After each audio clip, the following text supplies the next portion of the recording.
Vamos a contar la historia de cómo una de las naciones más ricas del planeta acabó empobrecida. Pero ojo, no fue solo por las armas o la conquista, no, fue a través de algo mucho más sutil, la contabilidad. O sea que esto va más de números que de nacionalismo. Mirad, para que nos hagamos una idea de la escala de la que hablamos, en el año 1700 la India era, casi una cuarta parte de la economía mundial. Una barbaridad. Era el centro del comercio global. Y sin embargo, llegamos a 1947, el año de su independencia, y su peso en la economía se había hundido por debajo del 4%. Una caída en picada. Esa riqueza, evidentemente, no se evaporó. Alguien se la llevó. La pregunta es, ¿cómo?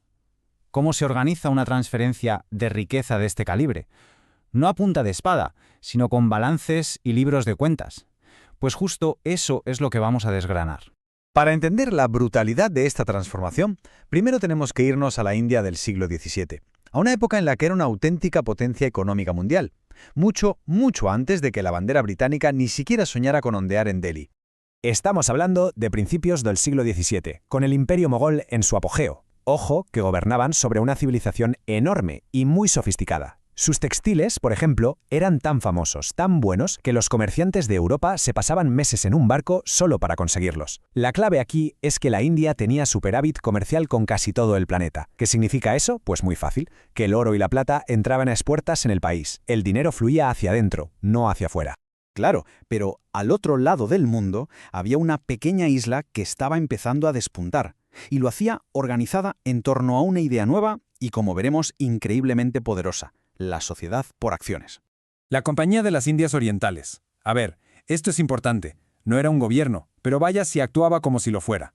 Al principio, era una empresa más en un mercado lleno de gente, compitiendo con portugueses, holandeses, franceses, pero aquí está el detalle. Mientras los demás buscaban hacer tratos y alianzas, los británicos tenían otra cosa en mente. Querían el monopolio, todo el pastel para ellos. Y aquí es donde la historia da un giro total, porque su verdadera arma secreta no eran los cañones de sus barcos, no, era el increíble respaldo financiero que tenían desde Londres. Pensemos que tenían barcos financiados con bonos, seguros de Lloyd's cubriéndoles las espaldas, una red de crédito que les permitía moverse y operar a una escala que nadie más podía igualar. La compañía no tardó en darse cuenta de algo fundamental. El verdadero negocio, el gordo, no era comprar y vender, era cobrar impuestos. Y entonces llegó 1757, un año que lo cambió absolutamente todo. La batalla de Plassey, en realidad, tuvo más de golpe financiero que de victoria militar. Lo que hicieron fue muy listo. Pusieron a un gobernante títere, alguien que les debía el puesto, y acto seguido, la compañía se concedió a sí misma el derecho a recaudar todos los impuestos de Bengala. Así, sin más. Fue literalmente el nacimiento del colonialismo de empresa. Y el efecto fue, inmediato y absolutamente devastador. En apenas una década, la compañía ya estaba sacando millones y millones de libras de Bengala. El resultado allí: deflación, colapso financiero. Y mientras en Bengala la gente se moría de hambre, en Londres se vivía un boom económico. Inversores que no habían visto la India ni en un mapa se estaban forrando con los impuestos de los bengalíes. Pero ojo, que esto no era un saqueo a lo loco, en plan, coge el dinero y corre. No. Esto era un sistema.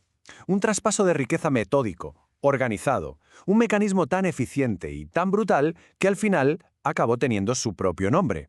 El nombre, por cierto, se lo puso un intelectual indio, Dadabhai Naoroji, y no pudo ser más acertado.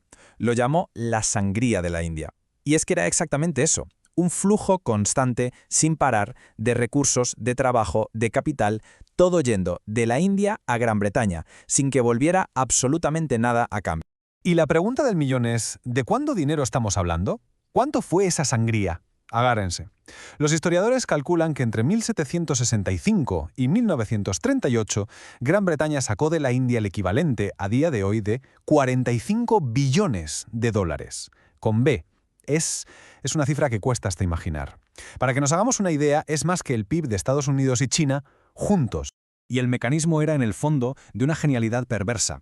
Consistía en darle la vuelta por completo al modelo comercial de la India. O sea, la India pasó de ser un país que exportaba productos caros y de mucho valor, como sus textiles, a ser un simple proveedor de materias primas baratas, como el algodón sin procesar. Y lo peor es que en vez de recibir oro y plata por sus ventas, ahora estaba obligada a comprar los productos ya fabricados en Gran Bretaña, que muchas veces, para más INRI, estaban hechos con el mismo algodón que ellos habían vendido barato. Incluso las supuestas mejoras que tanto se vendieron, como la red de ferrocarriles, estaban pensadas para lo mismo, para la extracción. Los trenes no se construyeron para que la gente viajara, se construyeron para llevar el algodón y otras materias primas a los puertos lo más rápido posible. Y encima, la financiación era otro chanchullo. A los inversores británicos se les garantizaba un 5% de beneficio sí o sí. ¿Y quién pagaba si algo iba mal? El contribuyente indio, claro. El riesgo para la India, el beneficio para Gran Bretaña. Un negocio redondo.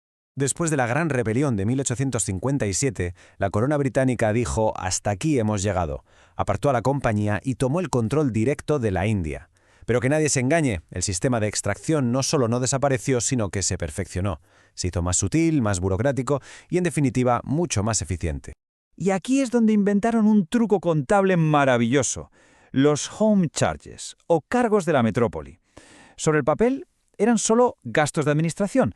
En la realidad, eran la herramienta perfecta para seguir sacando dinero. La India pagaba por todo, absolutamente todo. Los sueldazos de los funcionarios británicos, sus pensiones, el coste de mantener al ejército de ocupación allí, e incluso financiaba las guerras de Gran Bretaña en otros sitios como Afganistán. Es que es increíble. La India estaba pagando la factura de su propia conquista. Y aquí es donde vemos la lógica del sistema en toda su crudeza. Entre 1876 y 1902, mientras más de 20 millones de personas, 20 millones, morían en una serie de hambrunas terribles, durante esos mismos años la India seguía exportando millones de toneladas de grano a Gran Bretaña. El grano que podía haber salvado a toda esa gente se mandaba fuera. ¿Por qué? Porque los beneficios de la exportación se consideraban más importantes que las vidas. La lógica del mercado por encima de cualquier cosa. Bueno, y después de todo este recorrido, ¿qué nos queda hoy? ¿Qué significa todo esto? Pues la verdad es que el impacto de este sistema no se acabó en 1947 con la independencia. De hecho, lo que ocurrió en la India sentó las bases de cómo funciona la economía mundial hoy en día.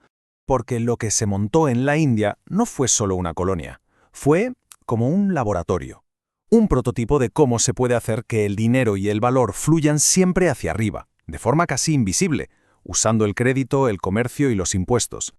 A ver, pensemos en el patrón. Exportas materias primas baratas, importas productos manufacturados caros y como no te llega, pides préstamos en moneda extranjera para cubrir el hueco. Suena familiar, ¿verdad? Es que es exactamente la misma trampa que mantuvo atrapada a la India durante 2 siglos, pero puesta al día. Hoy, los países en desarrollo envían cada año cientos de miles de millones de dólares a los países ricos solo en pago de intereses y beneficios, mucho más de lo que reciben en ayudos. El imperio formal habrá caído, sí, pero las hojas de Excel siguen echando humo.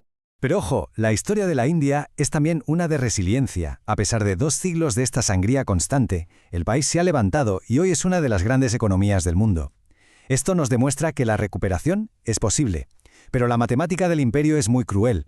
Reconstruir un país lleva generaciones, saquearlo es algo instantáneo. La historia de la India nos enseña una lección brutal y a la vez esperanzadora. Nos enseña que los imperios no mueren, simplemente cambian de forma. Y nos enseña que hasta las naciones más castigadas pueden resurgir. Pero la pregunta de fondo sigue ahí, flotando en el aire. Si tenemos un sistema que premia más extraer valor que crearlo, ¿puede ese sistema ser libre de verdad?